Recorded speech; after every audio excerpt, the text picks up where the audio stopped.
Hola, bienvenido a este tu consultorio virtual. Te habla, como es costumbre, todos los miércoles Abraham Ali.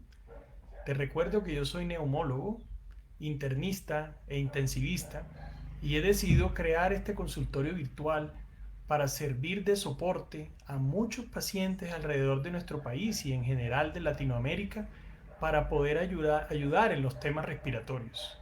Hay una gran limitación de acceso a los especialistas en relación con la medicina respiratoria por el COVID, por esta pandemia y por este encierro en el que todos estamos sometidos. Entonces, estoy para apoyarte, para responder muchas de las inquietudes que puedas tener en la medida de lo posible. Y hoy estamos aquí para hablar de un tema específico, asma y COVID-19. Trataré de responder tus preguntas y voy a comenzar por las que han surgido las últimas semanas. Antes, un tema importante. Me disculpo por el tema técnico que sucedió el miércoles anterior. Tratamos de llegar a una población mayor de personas que pudiéramos ayudar en otros sitios de Latinoamérica y eso no fue posible y tuvimos un traspiés. Pero estamos nuevamente aquí, miércoles 6 de la tarde, para responder tus inquietudes. Entonces, comencemos con las preguntas de la semana previa. La primera, en época de COVID, me pregunta Luis Alfonso, ¿se puede vacunar contra la influenza?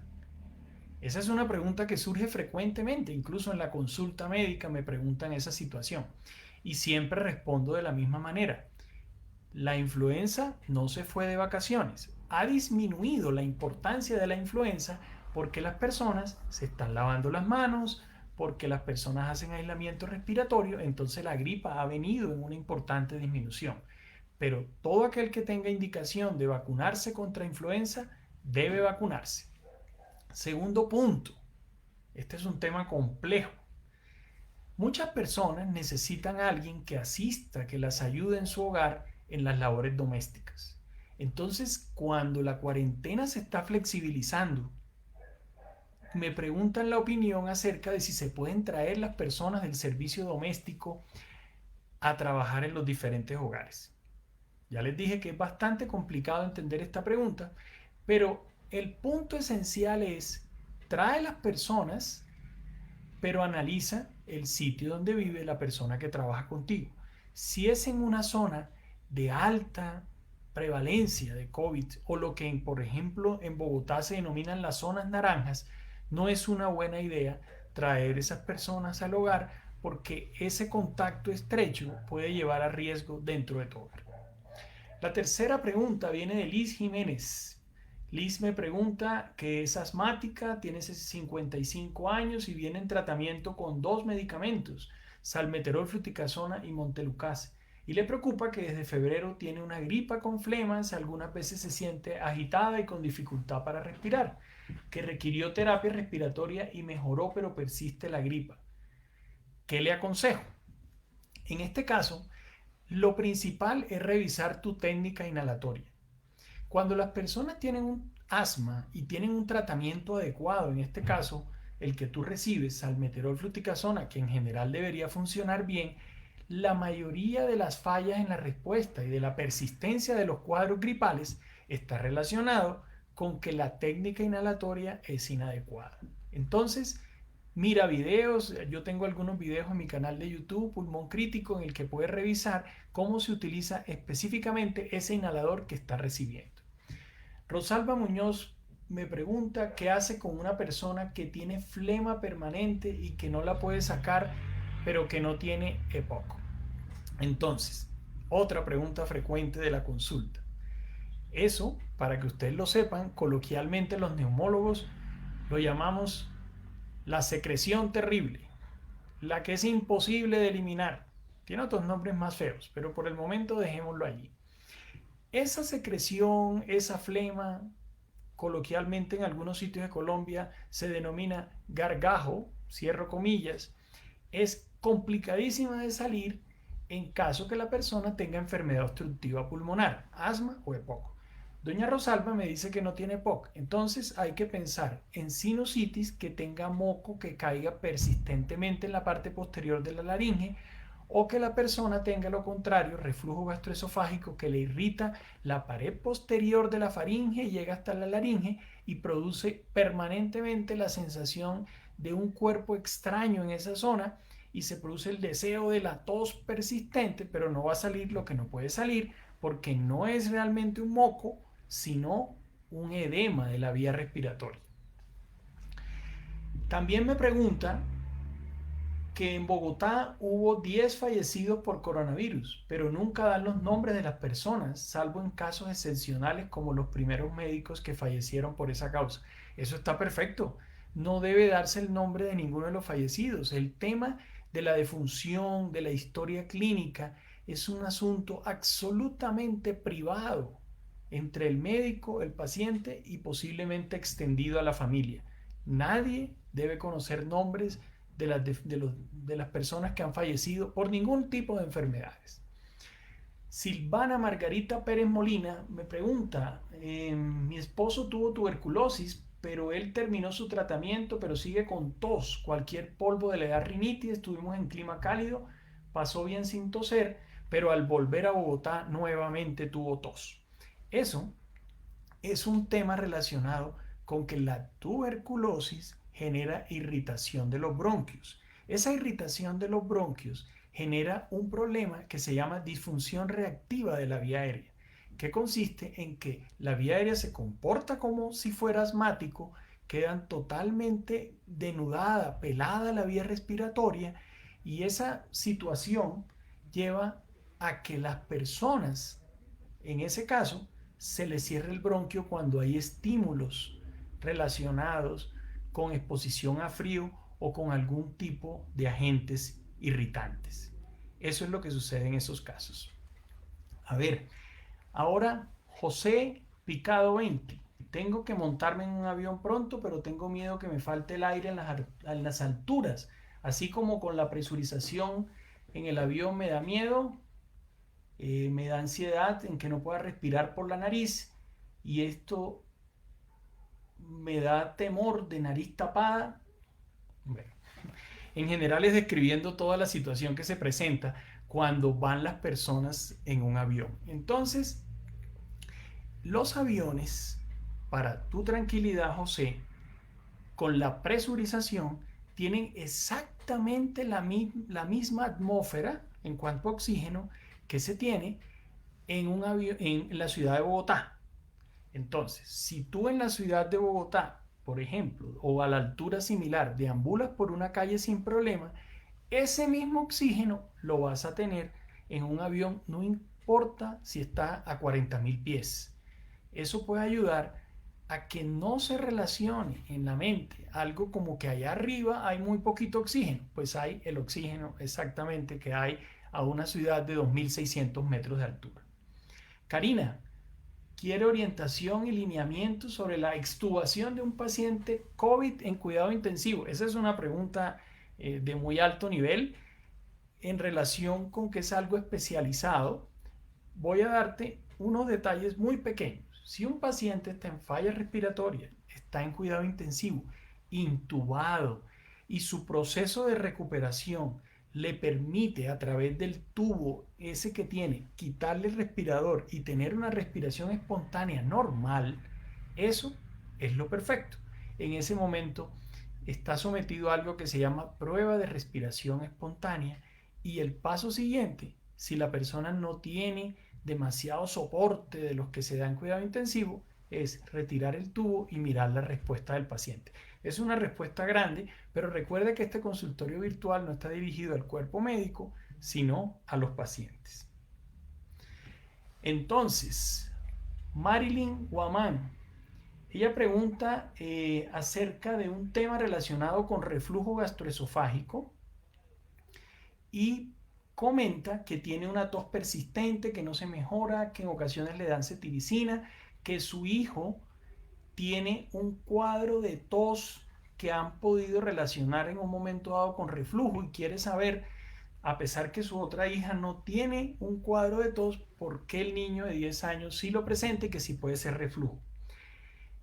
Los niños también tienen reflujo, pero antes de uno aventurarse hablar, a pensar que un niño de 10 años tenga como causa de tos reflujo, es necesario hacer una evaluación de adenoides, de amígdalas, hacer una espirometría, mirar si el bronquio se cierra o no se cierra.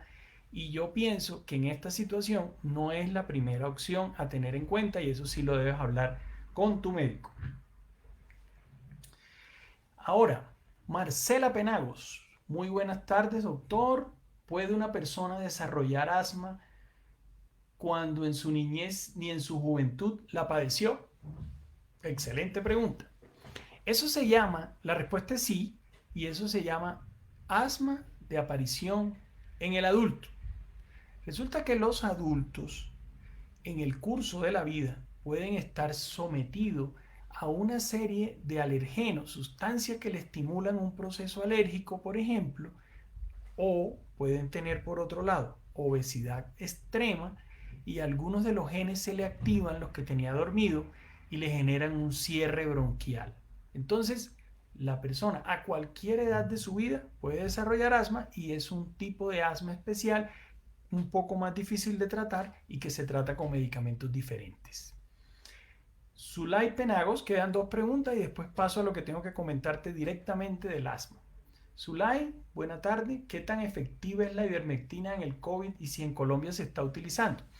Esta pregunta no tiene una relación directa con asma, que es el tema de hoy, pero voy a contestarla. La ivermectina es un antiparasitario, es el que se está utilizando más en general en nuestros países para tratar la mayoría de las parasitosis, no de las amebas, y ese medicamento se ha encontrado que disminuye la entrada del virus a las células en general del cuerpo humano y sobre todo pulmonares, y por eso podría dar un efecto protector. Entonces, lo que hablamos en consultorios pasados es todos estos medicamentos que no tienen una prueba contundente, sino solo una prueba teórica, pueden ser utilizados para el COVID, pero solo en estudios de investigación. El hecho que el presidente de los Estados Unidos esté tomando hidroxicloroquina no faculta a nadie en el mundo para decidir tomarlo, porque no está aprobado como un medicamento seguro. Tienen que tener en cuenta que todos los fármacos tienen efectos secundarios y hay que hacer una evaluación individual de tu caso. Y en esa situación mirar si el medicamento te genera efectos secundarios. Para no alargar la respuesta, entra y busca en la web efectos secundarios de la ivermectina y verás que es mejor un poquito de pausa antes de lanzarse a su utilización. Me pregunta que si se consigue en Colombia. Sí se consigue, y se consigue fácilmente. No sugiero que la tomes de modo discriminado. Y por último está la respuesta de Carlos Tatis. Dice que tiene 2 meses con un problema en la garganta, que la tiene roja, que le salen varias bolitas y que cuando respira le arde la garganta. ¿Qué crees que puede hacer? Entonces, como estamos en época de COVID, algo que tenga 2 meses de evolución con la garganta roja no es COVID. Entonces, puede ser lesiones infecciosas crónicas subtratadas por un estreptococo que no hayan tenido un tratamiento adecuado, más en esta época de encierro de todos. Pueden ser lesiones por reflujo, pero no sé la edad de Carlos. Hay que tener en cuenta que las lesiones que pasan de un mes se denominan crónicas. Toda lesión crónica que persiste y no hay diagnóstico preciso, hay que hacerle biopsia y evaluarla. Hay algunas enfermedades virales que pueden causar esos problemas en la faringe y también hay que estudiarlo. Bueno, esas eran las preguntas que recibí durante esta semana. Ahora voy a centrarme en el tema preciso del mes, del día de hoy, del asma. Entonces, voy a darte una información global que puede ser importante para ti. El asma tiene 350 millones de pacientes alrededor del mundo. Y de asma se mueren cada año, porque eso es otra pregunta que recibo con frecuencia, que si las personas asmáticas se mueren o no, si esa es una enfermedad que puede matar. 250.000 personas se mueren de asma en el mundo cada año. Ahora, ¿cuál es el principal problema del asma? Ustedes, los pacientes, con mucha frecuencia tienen una situación que se llama subdiagnóstico. Primero, porque pueden negar los síntomas, porque no consultan a tiempo, y la cantidad de pacientes que alrededor del mundo no tienen un diagnóstico preciso es gigantesca. Entonces, necesitamos que haya consulta médica pensando en asma, que cuando te diga el médico que tienes asma no estés diciendo que es una gripa que me da cada rato, o denominarlo con términos coloquiales como pechuguera, o tengo un ronroneo desde hace mucho tiempo. Seguramente se llama asma y eso es algo que es necesario definir. Otro punto en relación con este tema es la estadística de Colombia. ¿Sabes qué porcentaje de los pacientes en Colombia tiene asma? 12%. Es un número gigantesco. 12% de las personas en Colombia son asmáticas. Entonces, para correlacionar el asma, ya que te di la mirada global, con COVID, con la COVID, así debe decirse correctamente en castellano, con la COVID, porque es una sigla, es que no aparecen casi pacientes que tengan asma en las grandes series. Entonces, mira, cuando uno analiza las guías de manejo alrededor de todo el mundo, todo lo que se había venido hablando en general, de que el asmático tenía un riesgo de tener COVID, que había que cuidarse muchísimo, que el problema del asma, por ser un problema respiratorio, iba a llevar a que los pacientes tuviesen un COVID mucho peor. Lo que se ha encontrado, luego de analizar 76.000 casos en el Reino Unido, 58.000 casos en los Estados Unidos y 80.000 en China, es que el paciente asmático no tiene un riesgo aumentado de COVID. Te dejo ese mensaje tranquilizante. Tiene el mismo riesgo que tiene la población general. Ahora, tienes que entender y diferenciar que una cosa es que el riesgo sea similar y otra cosa es que, dado que está en el 12% de la población, algunos asmáticos le dé COVID. Es normal. Anoche estaba dictando una conferencia a un grupo de neumólogos y hice este mismo comentario y alguien pidió la palabra virtual y me dijo, hoy falleció en Colombia, en Santa Marta, un paciente asmático.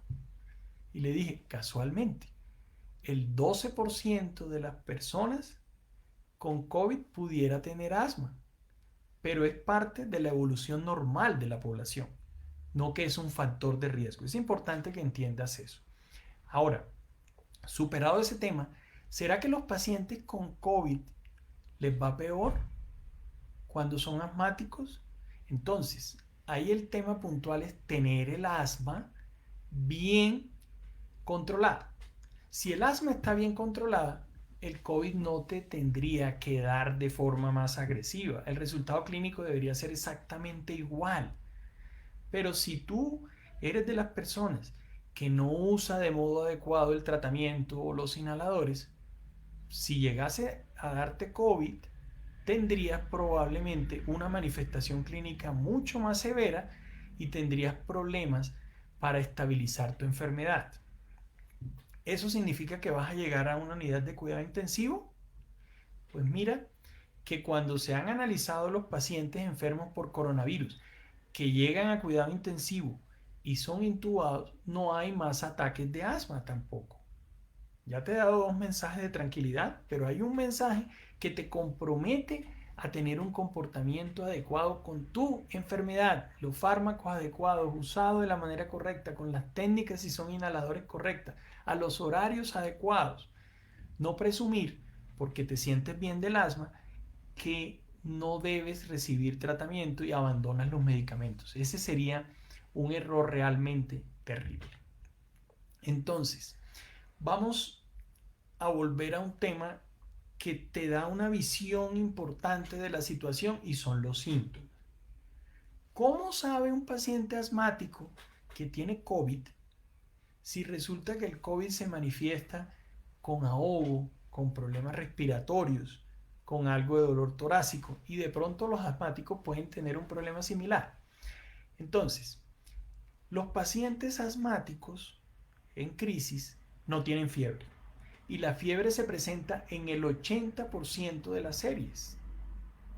Segundo tema, el dolor de garganta manifiesto de los pacientes con COVID tampoco es un componente esencial o frecuente en las crisis asmáticas. Ten en cuenta esas situaciones para que todo lo que te suceda respiratoriamente, si te da tos, si sientes un poquito de ahogo, si te chilla el pecho, eso no es que tienes coronavirus.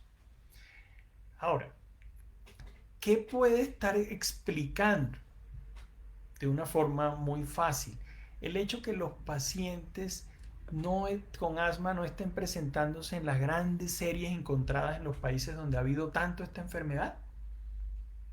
La respuesta puede estar con el hecho que también hay menos jóvenes que tienen la enfermedad.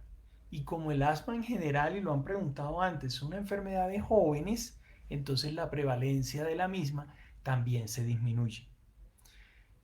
Pero aquí te voy a contar algo que se ha estado encontrando en las últimas revisiones.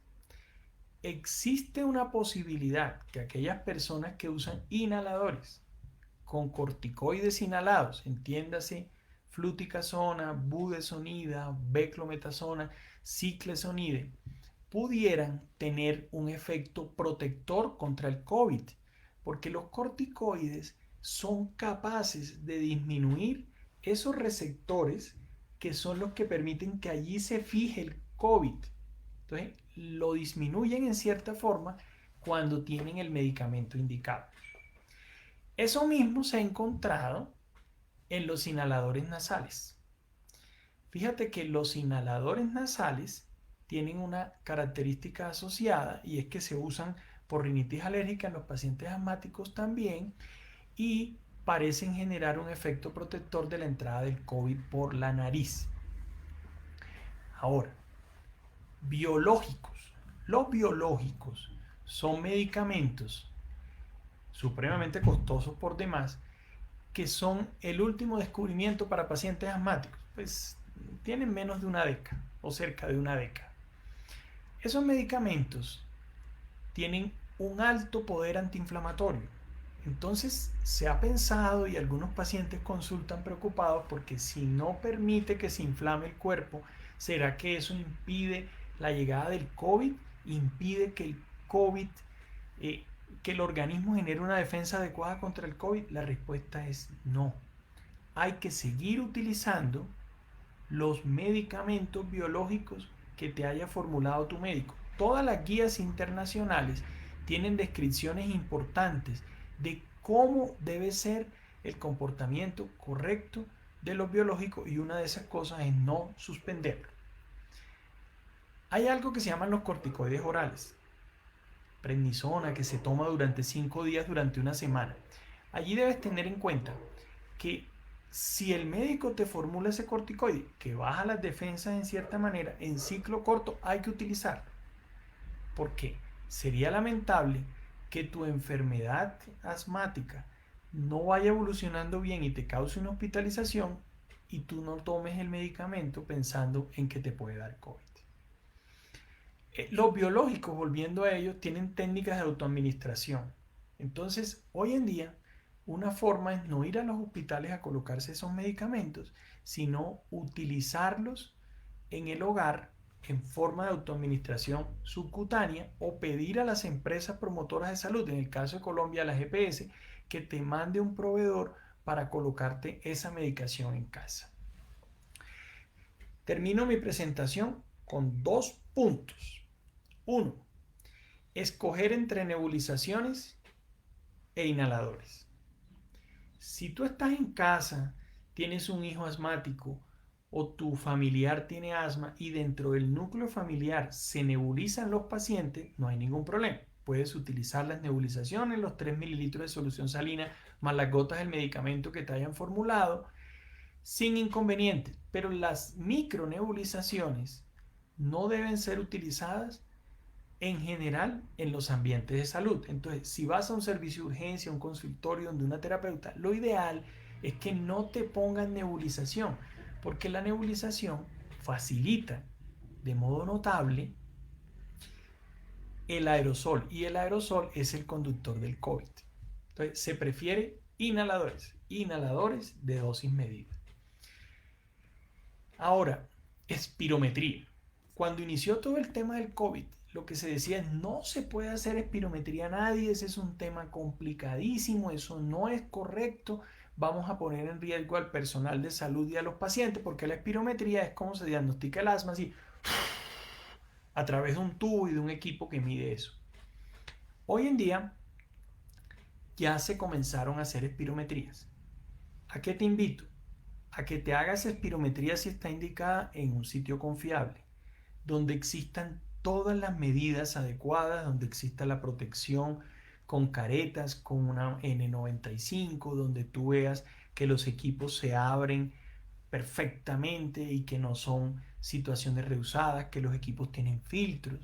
Entonces, en la Fundación Neumológica Colombiana, acá en Bogotá, donde actúo como director médico, estamos teniendo los máximos estándares de búsqueda de calidad para lograr que tú te sientas seguro y que se pueda hacer una espirometría en un ambiente correcto. Esos eran los temas relacionados de asma con COVID que te quería comentar en el día de hoy.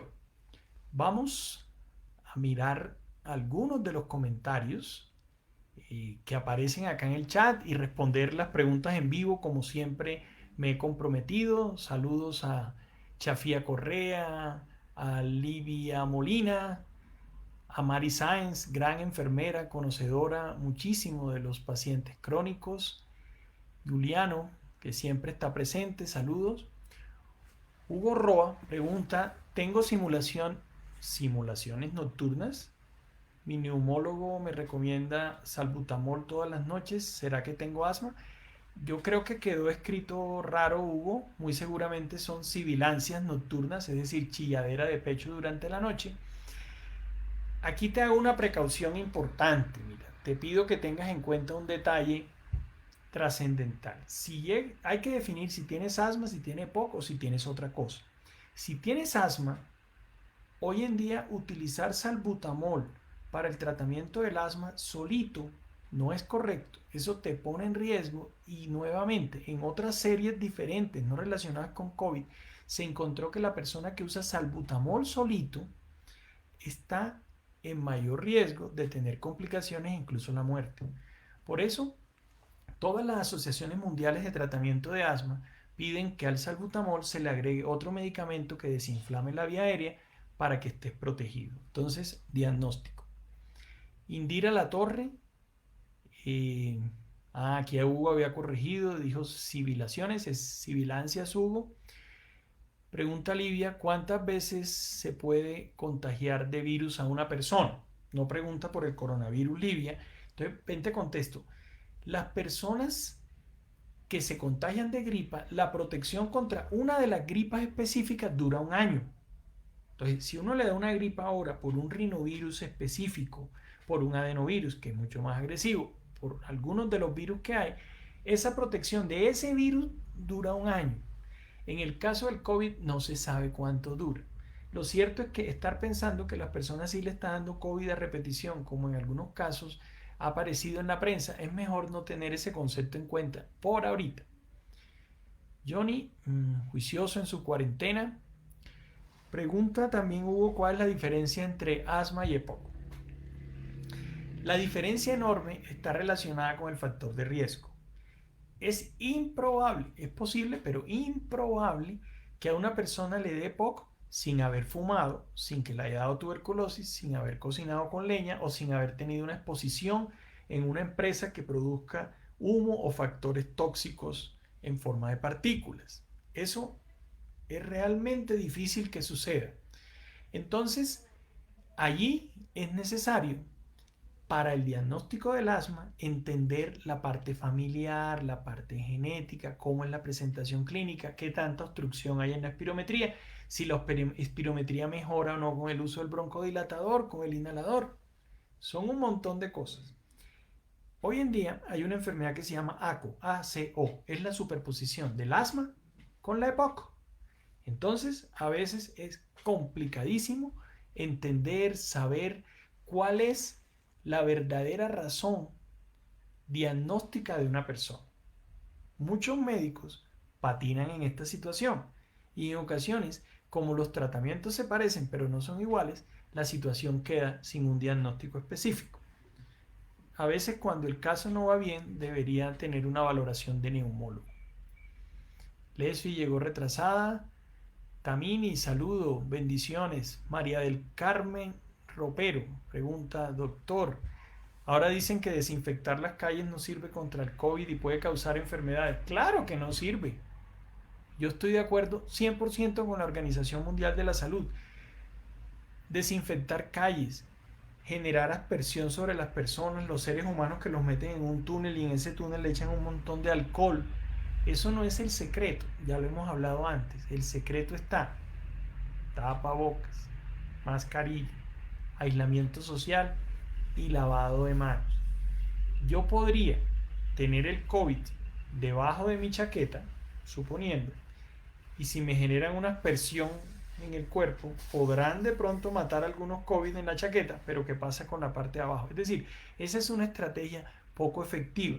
Si se genera aspersión en las calles y supuestamente matan el COVID que le cae la sustancia desinfectante, ¿qué pasa cuando la llanta de un carro pase encima de esa misma calle unos segundos después? Eso no es estrategia. Por ahí no van las soluciones. Saludos a Diana Betancourt. Mari Sáenz pregunta, ¿cuál es la causa para que una persona joven tenga 4 veces el resultado positivo para COVID? ¿En algún momento se espera sea negativo? Ven, te cuento. Si es PCR, la PCR mide material genético, es decir, coge pedacitos del gen de los virus. Entonces, podría detectar cadáveres de virus. Eso hay que entenderlo, porque en ocasiones eso que está censando no es un virus que esté causando una enfermedad.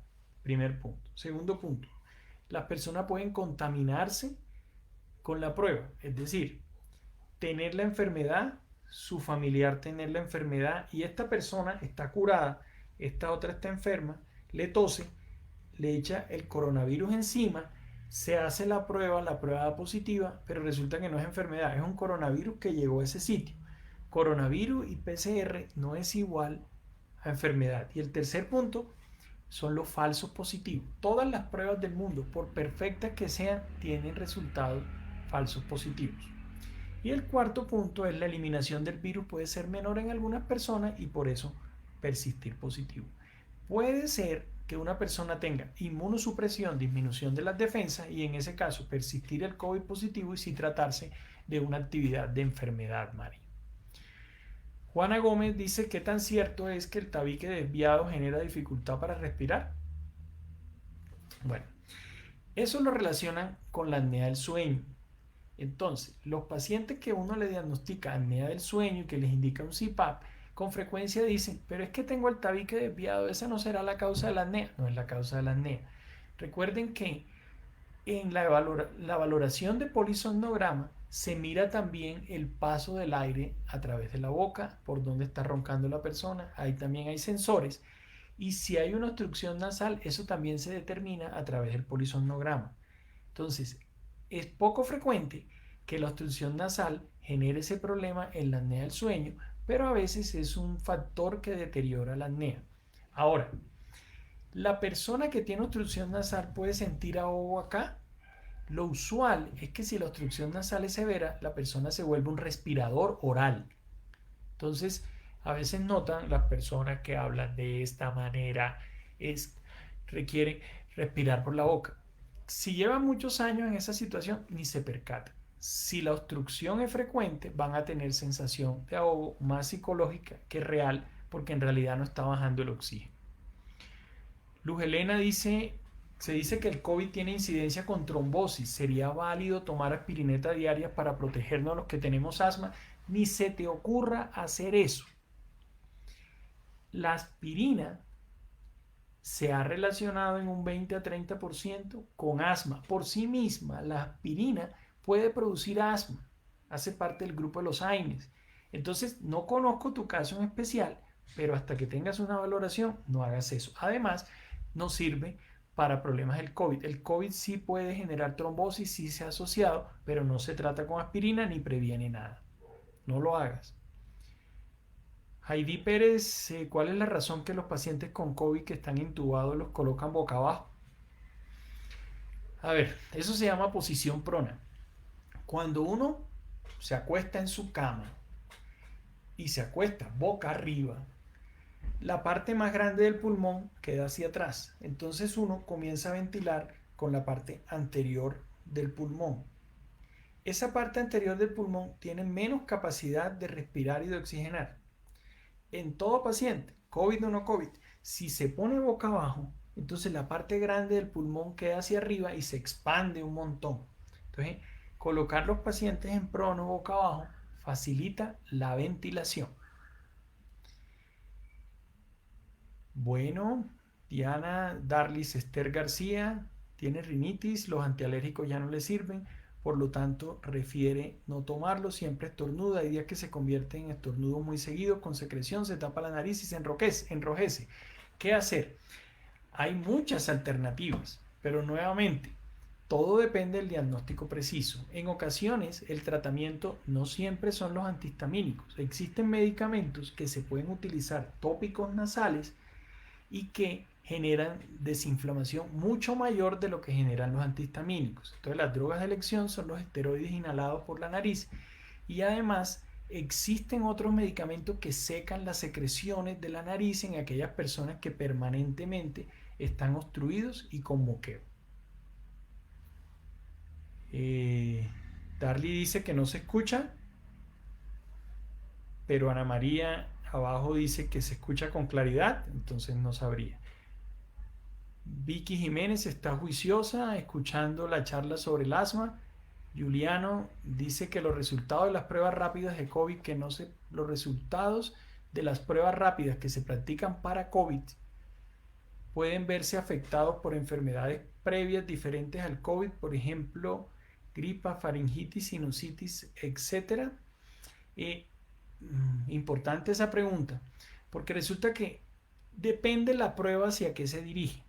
Las pruebas rápidas tienen una mala sensibilidad, una mala respuesta en general, no se han terminado de inventar las pruebas rápidas. Entonces, probablemente te refieras a las inmunoglobulinas, que son anticuerpos, inmunoglobulina M y G, que si hay un virus parecido, un coronavirus de otra familia, que no es el beta coronavirus del COVID, sino otro, pudiera confundirse con el que se está midiendo para el COVID. O sea, la faringitis y la sinusitis como tal no tiene por qué generar la confusión, pero sí depende el virus que se está midiendo. Yesenia pregunta que el tratamiento para los asmáticos puede llegar a contrarrestar los síntomas de COVID en caso que se contagie el virus. Si se contagia el virus, no. Lo que comenté es que los esteroides inhalados pueden generar una protección teórica no demostrada del todo contra la fijación del coronavirus. Ok, Luz Helena dice que si el aerovial tiene corticoides, la respuesta es sí. Y le pareció interesante lo que hemos hablado. Lefi dice que una persona que sufre de hipertensión arterial puede tomar aspirina. Lesfi sí puede tomar aspirina. Eso es una cosa que se usa con mucha frecuencia, esa combinación, porque es frecuente la enfermedad coronaria con la hipertensión arterial. Y terminé las respuestas por el día de hoy. Muchas gracias por su compañía. Espero que les haya servido, que puedan multiplicar con otras personas que probablemente tengan la necesidad de conocer sobre la vida respiratoria, sobre consultas respiratorias y algo de apoyo en este mundo de la neumología, para que nos vean el próximo miércoles y este esfuerzo que hago pueda llegar a otras personas de esa manera. Nos vemos 6 de la tarde en una semana, próximo miércoles. Saludos.